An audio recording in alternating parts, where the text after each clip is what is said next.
지난주에 이어서 엘리야 이야기를 계속 들려드리겠습니다. 엘리야는 아합에게 여호와께서 말씀이 있으실 때까지 비도 이슬도 오지 않을 것이다. 이렇게 일기예보 비슷한 그런 설교를 하고 그리시네가로 피했습니다. 거기에서 여호와께서는 까마귀를 통해서 엘리야에게 떡과 고기를 공급하셨습니다. 얼마 후에 그리시네가마저 말랐을 때 하나님께서는 엘리야에게 시돈 땅 과부 사르밧으로 가서 사르밧으로 엘리야를 보내셨습니다. 그곳에서 갖고 있는 것이란 밀가루 하무쿠미 전부인 과부를 만나게 하셨습니다.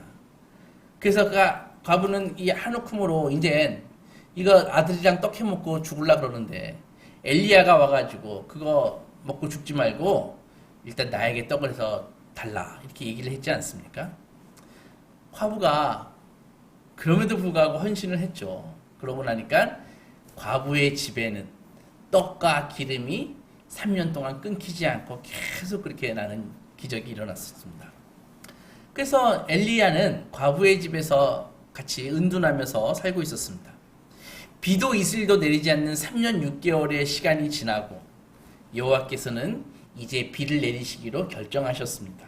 그래서 이제는 네가 다시 이스라엘로 가서 아합 왕을 만나라 이렇게 말씀하셨습니다. 한편 아합은 이 극심한 가뭄 때문에 국내 대신 오바댜와 함께 전국을 돌아다니면서 이 우물, 수원지를 막 찾아서 헤맸다고요.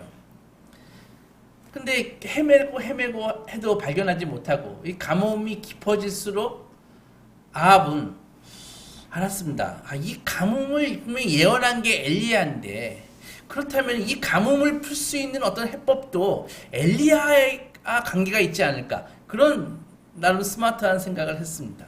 그래서 전국에 엘리야를 잡아라 이렇게 체포령을 내렸습니다. 당시 엘리야는 이스라엘에 없었고 외국인 시돈 땅에 갔다고요. 그러니까는 그 시돈 땅이 어디입니까? 이세벨의 나라잖아요. 이세벨의 나라, 페니켈. 그러니까는 아합이나 이세벨이나 설마 엘리야가 시돈 땅으로 갔을 거라는 생각은 꿈에도 못했을 거라고요. 엘리야가 적국이자 이세벨의 나라인 시돈에 있을 거라는 생각을 할 수가 없었죠. 그래서 3년 6개월이 지나고 하나님께서 다시 비를 내리시기로 결정하셨습니다. 엘리야는 이 사실을 아합에게 알려주기 위해서 탁 섰습니다. 엘리야를 보자마자 아합이 바로 여기 나오는 거죠. 이스라엘을 괴롭게 하는 자가 너냐? 딱 이렇게 나오니까 엘리야도 맞서서 내가 이스라엘을 괴롭게 하는 자가 아니라 당신과 당신의 집안이다. 당신이 여호와의 명령을 어겼고 당신이 바알들을 따랐기 때문에 이 사단이 난 거 아니냐 이렇게 딱 맞섰습니다. 그러고 나가지고 엘리야는 아합에게 그럼 능력 대결을 한번 해보자 이렇게 신청을 했습니다. 여기서 잘 생각해 보면은 아합이 오바댜와 함께 막 수원지를 찾아서 막 다녔잖아요.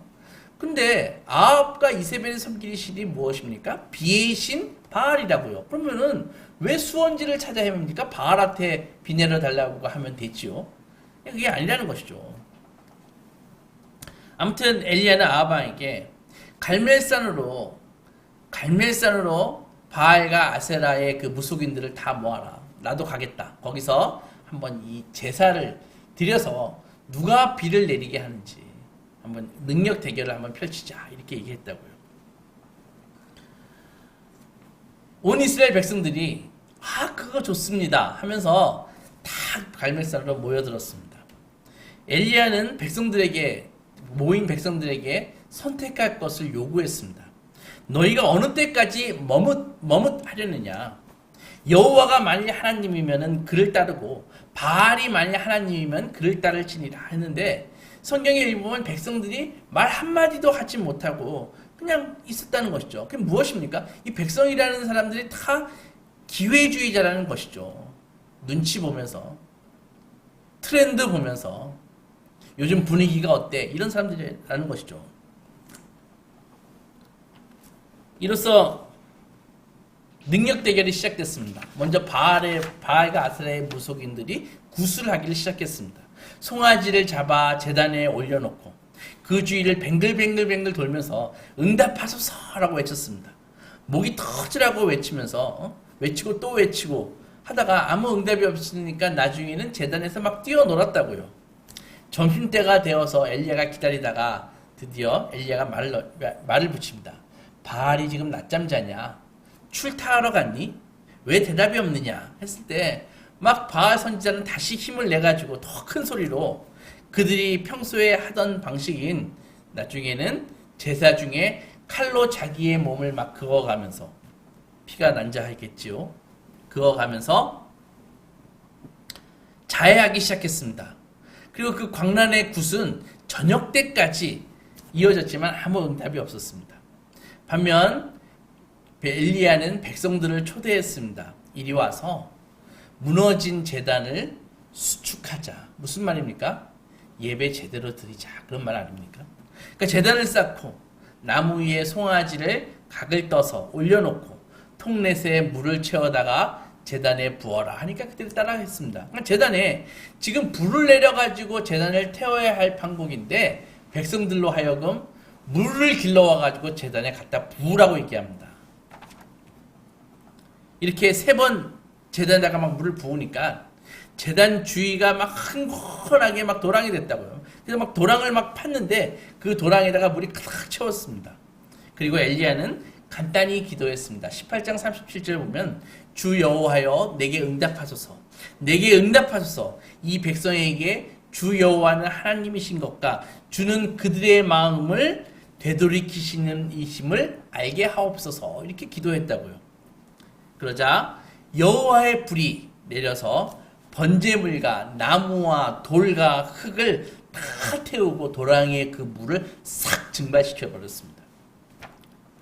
바알의 제단은 이세벨이 시돈에서 데리고 온 그 450명의 바알 선지자와 400명의 아세라 선지자, 그 무속인들이 진행됐지 않았습니까? 그들이 막 정말 TV에서나 볼 법한 그런 희귀한 춤을 추면서 하늘을 향해 불을 내리소서, 비를 내리소서 막 이렇게 시끄럽게 요구했지 않습니까? 그러니까 이런 의식을 통해서 그들의 하나님과 그들의 간격이 점점 좁혀지는 것입니다. 그러다 보니까 그들의 신은 더 이상 두려운 존재도 아니고 위험 있는 존재도 아니고 범접할 수 없는 그런 분도 아닙니다. 제사장들의 그 춤과 고함과 자해행위, 피 흘리는 자해행위를 통해서 인간의 욕망이 분출되는 것이죠. 그러다 보니까는 조작된 감정의 무아지경으로 빠져드는 것입니다.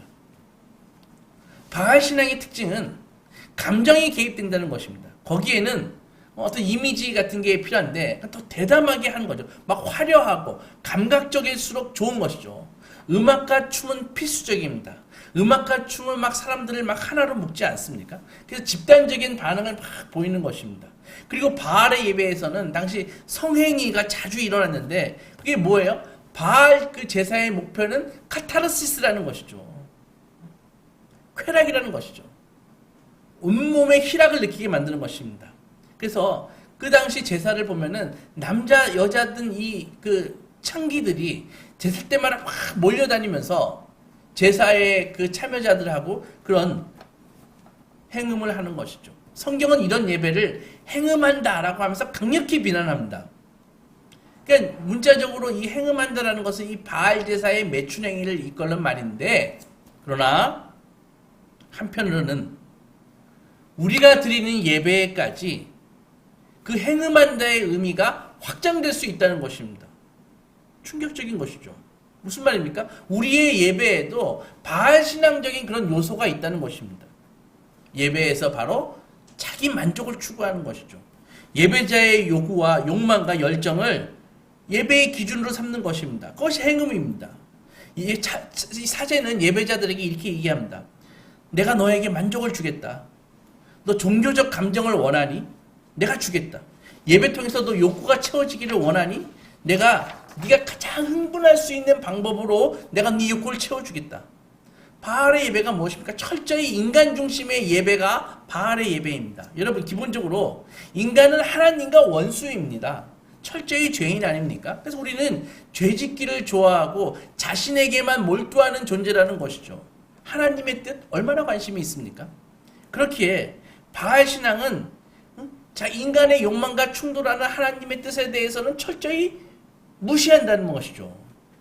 예배를 통해서 내 만족을 채워지기 원하지 하나님의 뜻 관심 없습니다. 따라서 바알 신앙은 예배가 언제나 예배자의 영적인 수준으로 팍 떨어져 버리는 것입니다. 지루한 예배는 예배가 아니야. 예배는 재밌어야 돼. 예배는 내 슬프고 괴로운 감정을 어루만져 주어야 되지. 그러니까 예배는 철저히 내가 무엇인가를 얻어내는 행위가 예배라는 것이죠. 그게 바로 바알 신앙이라는 것입니다. 갈멜산에서 행했던 바알과 아세라의 제사는 충분히 재미있었습니다. 생각해 보세요. 850명의 무당들이 나와가지고 아주 희귀한 춤을 추고 나중에는 칼 가지고 자기 몸을 막 찢는데 그거 보고 있으면 그 넷플릭스 드라마보다 더 재밌지 않을까요? 하지만 그 제단에서의 쇼는 아무런 응답이 없다는 것이죠. 그냥 쇼였습니다. 반면에 여호와의 제단에서는 단 한 명 엘리야 선지자가 제사를 관장하고 있습니다. 조용하게 일이 이루어지고 언약의 하나님을 중심으로 예배가 드려집니다. 엘리야는 무너진 제단을 다시 쌓고 간단하고 간결하게 기도합니다. 그러니까 참된 예배에서는 하나님의 메시지가 전해지는 것입니다. 백성들아, 이리 와서 무너진 제단을 다시 수축하자. 우리 예배 한번 제대로 드리자. 나무를 가져올래? 송아지를 잡아 각을 떠서 올려놓아라. 제단에 물을 부어라. 그러니까 예배자들에게 섬겨라, 사랑하라, 순종하라, 찬양하라, 신실하라, 이렇게 하나님의 메시지가 전달이 된다고요. 진정한 예배는 나의 존재가 살아계신 하나님 앞에 서는 것입니다. 말씀이 선포되고 성령께서 역사하실 때 우리는 반응하는 것이죠. 물론 감각적인 참여도 중요합니다. 기도 중에 서고 온 마음으로 찬양하고 두 손 올리고 경배하고 찬양은 우리를 하나로 만들어줍니다. 예배는 우리의 생활을 활력 있게 하고 풍요롭게 하고 에너지를 공급합니다. 여러분들 사실 생활에 99%는 그럴 것입니다. 메가리가 없고 활력이 없고 그렇습니까? 예배 점검하십시오. 예배 제대로 드리고 있는지 점검하십시오. 예배 때 하나님을 만나고 있는지 점검하십시오. 그러나 언제나 예배는 하나님의 말씀으로 규정되고 정리되어야 한다는 것이죠. 감각적인 경험 자체가 목적이 되어서는 안 됩니다. 여러분, 예배 드리면 기쁨이 옵니다. 하지만 내가 기쁜 감정을 갖기 위해서 예배를 드리는 것은 아니라는 것입니다. 하나님의 말씀을 듣는 것이 중심이 되니까 혹시 모를 이 말씀이 중심이 되니까 혹시 모를 감정적으로 조작하려는 그런 시도는 다 사라지는 것입니다. 예배는 체험하는 것이 아닙니다. 예배 체험에서는 예배를 체험한다면 자기를 흥분시키는 무엇인가를 발견하고 그것을 영적으로 포장하려고 하기 때문에 아니라는 것이죠. 우리의 삶이 항상 불안하고 괴로움의 연속 아닙니까? 그러니까 예배를 통해서 뭔가 그 희열을 느끼려는 욕구가 항상 있습니다. 예전에 한때 교회에서 방언받는 것이 성령 받는 것이라는 단순한 생각을 한 적이 있습니다. 그래서 방언을 받은 사람은 성령 받은 사람이고 방언을 받지 못한 사람은 성령을 받지 못한 사람이라고 여겼습니다. 문제는 어떤 사람은 쉽게 방언을 받는데 어떤 사람은 잘 안 된다는 것입니다. 방언을 받고 기도를 할 때 그 짜릿함을 좀 느껴보고 싶은데 밤이 새도록 방언으로 기도해서 종교적인 그런 무아지경에 빠져보고 싶은데 잘 안 되는 것이죠. 정성이 부족한가? 고민하기도 했습니다. 그래서 몇몇 이단적인 교회에서는 방언? 그건 내가 가르쳐 줄게. 내가 가르쳐 준 대로 하면 할 수 있어. 이렇게 얘기하는 사람들이 있었습니다. 그래서 일단 따라해 하면서 권사님 비슷한 분이 이렇게 나와가지고 방언 받기를 바라는 이 초짜들에게 따라해 그래가지고 콜, 빨리 해봐. 코카콜라 어때? 방언 비슷하지? 막 이렇게 해가지고 방언이 터지지. 저도 한번 집에 가서 따라해봤다고요. 코카콜라 하는데 진짜 되는 것 같아요. 그래서 우스워서 지금도 그 생각을 하면은 가끔 바보같이 혼자 웃기도 합니다. 종교적 체험이 예배가 아니라는 것이죠. 성경에서 말하는 예배는 예수 그리스도를 나의 주, 나의 하나님으로 고백하는 공동체가 하나님 말씀에 반응하는 행위가 예배입니다. 예배는 사람이 무엇을 체험하는 그 체험하는 것이 중심이 아닙니다. 물론 예배 중에 체험할 수도 있지만 우리의 느낌이 어떻든 심지어 느낌이 없다 할지라도 말씀 앞에 우리가 반응하는 것이 예배입니다. 이사야 6장을 읽어보면 이사야 선지자는 성전에서 놀라운 경험을 합니다. 평소에 의지하고 친하게 지냈던 우시야 왕이 죽고 슬픔과 무기력함에 빠져서 이사야는 성전에 들어갔습니다. 성전에서 들어갔는데 높은 보좌 위에 계시는 예수님을 만났습니다. 그리고 6날개를 가진 천사들이 날면서 2날개로 눈을 가리고 2날개로 발을 가리고 날면서 거룩하다 거룩하다 거룩하다 찬양했습니다. 강한 지진이나 성전이 막 흔들리고 연기로 가득했습니다. 하나님을 두려워서 이사야는 이렇게 고백했습니다. 화로다 나는 망하게 되었다. 나는 부정한 입술을 가진 자로다. 내가 부정한 입술을 가진 자로서 여호와를 보았다 라고 말할 때 천사가 제단 숯불에서 숯을 가져다가 이사야의 입술을 지지는 그런 체험을 했습니다. 이사야가 성전에 들어가서 놀라운 체험을 했지만 이사야가 그 천사의 체험을 하기 위해서 성전에 들어간 것은 아니라는 것이죠.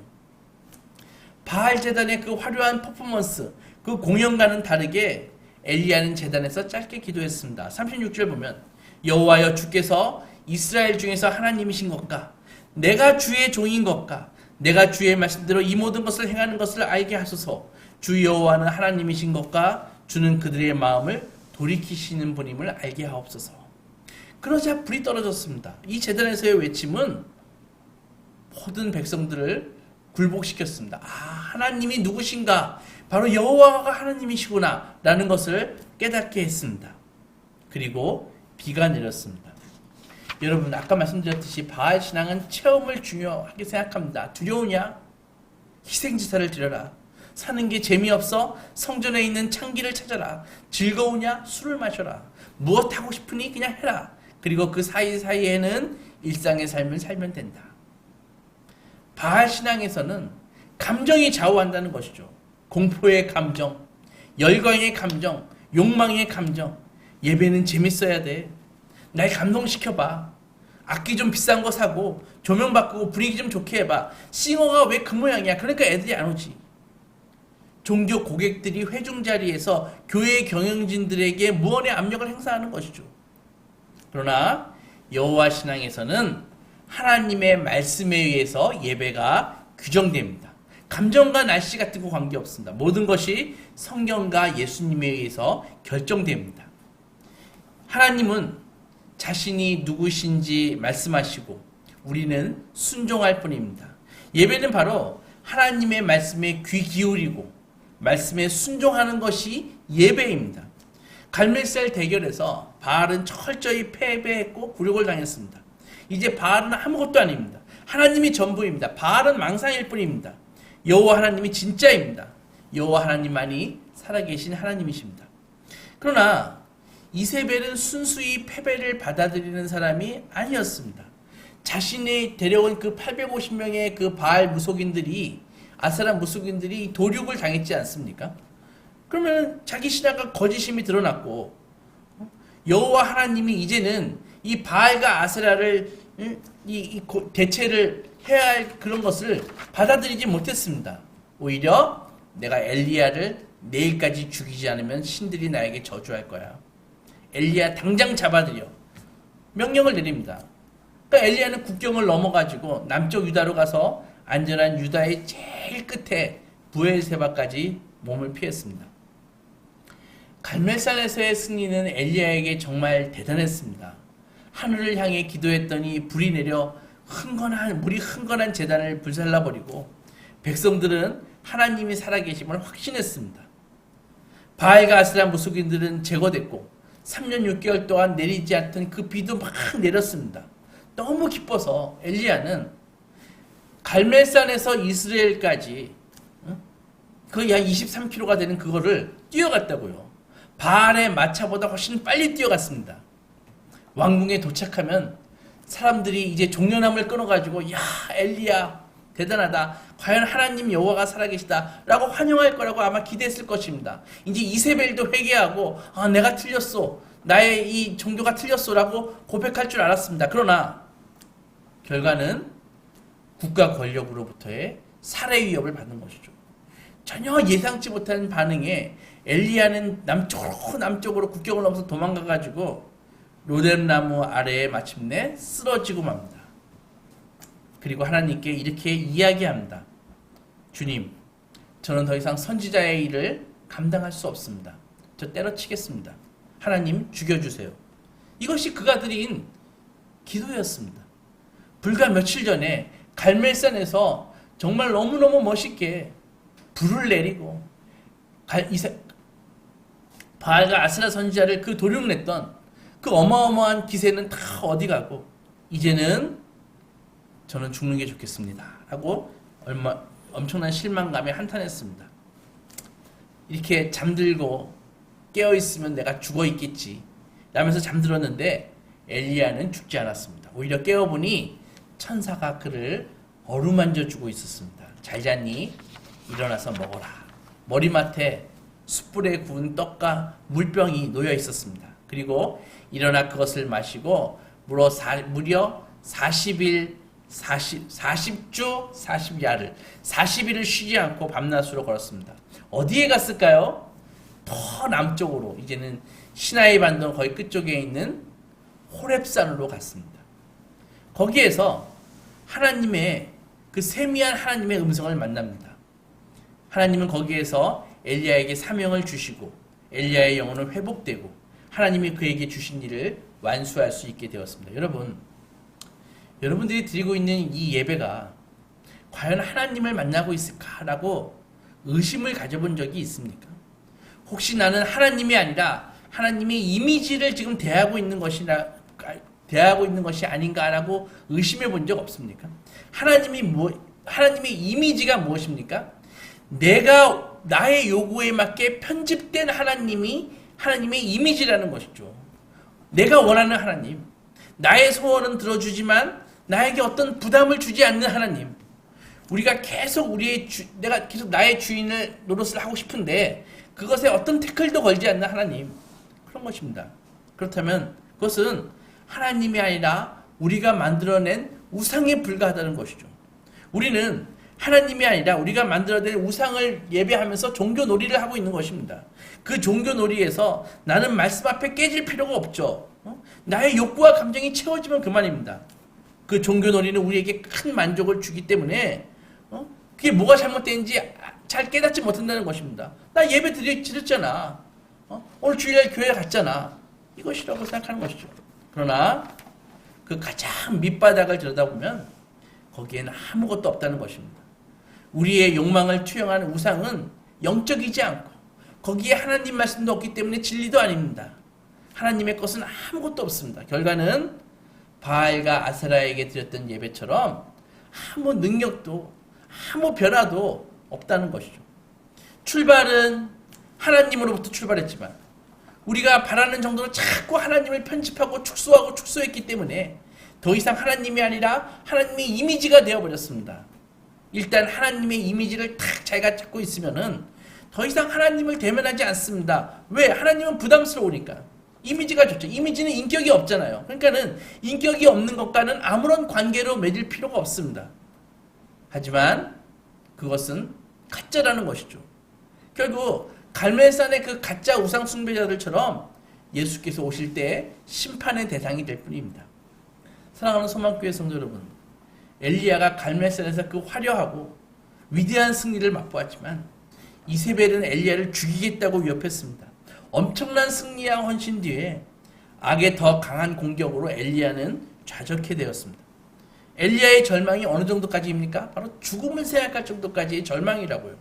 그러나 하나님께서는 그리시네가에서처럼 이번에는 당신의 종 엘리야를 로뎀나무 아래에서도 세밀하게 케어하셨습니다.